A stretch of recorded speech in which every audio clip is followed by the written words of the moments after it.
guys, it's Ananda Sharma and I am back with another video. I will be talking about how to actually get out of your lazy girl era and really step into the best version of yourself. So if you guys like videos like this, make sure you guys take the time and go like, comment, and subscribe. Let's jump straight into this video. So I'm actually gonna go ahead and tell you guys some things that will really help you get out of that lazy girl era. And I wouldn't really say it's a lazy girl. It's just that you're avoiding feeling discomfort. Actually, when we feel discomfort, that's how we grow. It's those toughest, hardest moments that we actually grow. Think about it. It's like when you lift that weight that's really heavy and then you actually start to see little results, right? I know when I work out and I lift some weights, I start to see like, okay, I'm getting a little more fit. So imagine if I did that repetitively again and again and again, right? You're going to see results. Sometimes you just don't believe in yourself, but if you keep going, you will actually see the results. You'll get the momentum, you'll build the discipline, and you'll actually reach those goals that you want to reach. If you guys like videos like this, don't forget to like, comment, and subscribe, save the video, all of that, and let's jump into the video. So the first thing I want to talk about is the identity shift that needs to happen in order to really achieve those goals. If you're constantly waiting on just the feeling, the motivation, when I feel like it, hopefully tomorrow I amped myself up, I'm going to feel so motivated, you're going to constantly be defeated. You're going to start to lose self-confidence that you could actually do the things that you said you wanted to do. The thing that you want to do, you have to just become that person. If it's becoming a healthy person, a fit person, you need to actually work out. You need to actually eat healthy. You need to actually do that thing. That's how you actually build the identity, by doing the action that's required.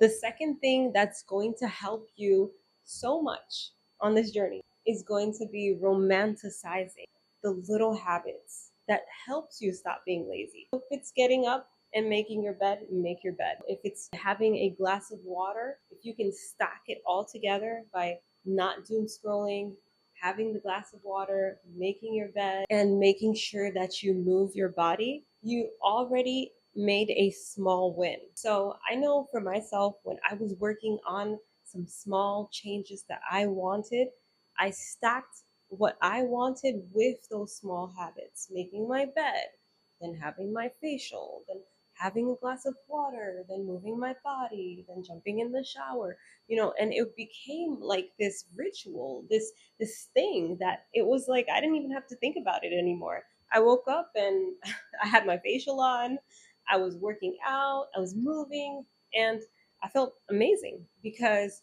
I was just doing it. And it just became a ritual, a habit. It became part of me. And now I can't even imagine life without doing those habits. So it's so important to keep going. Start it, because the hardest part is starting. Then you have a second hardest part, which is going over the discomfort, the tougher side. And once you get over that, right, everything comes together. But you have to start.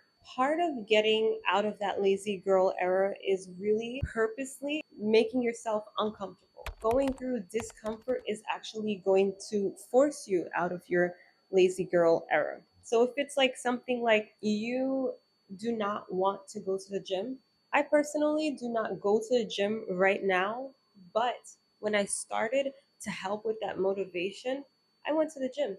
And actually, I had to push myself, like, oh, it's okay, just go to the gym. And then I'm like calling my friends up, hey, are you going to the gym this week?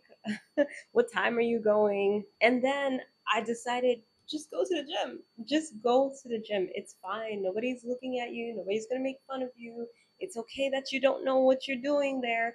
You just go. And then I started going, and then it became so fulfilling, so addictive. I loved it. And I kept going to the gym. If you can just get yourself out of that shell, out of that comfort zone, like I like to go on a solo date.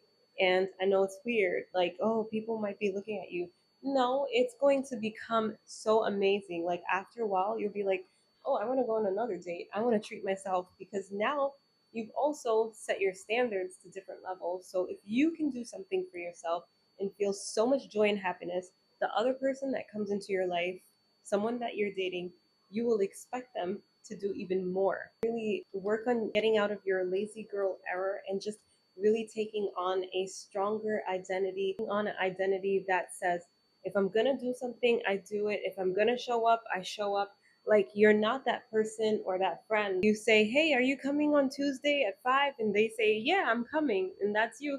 And you never show up. You don't want to be that girl. That's not the girl that, you know, is doing life how she wants to, and she's letting life control her. You don't want life to control you. Okay, let's go on to the next one. Okay, so this is big because I have my phone on my hand too, but doom scrolling. So electronics, technology, all of that. Doom scrolling can be so detrimental to your growth. If you have your phone next to you in the morning and in the night, you already kind of are setting yourself up to doom scroll, especially if that is a behavior that you have. In order to really retrain your brain to stop doom scrolling, you have to do the thing, which is stop putting your phone next to you and stop doom scrolling.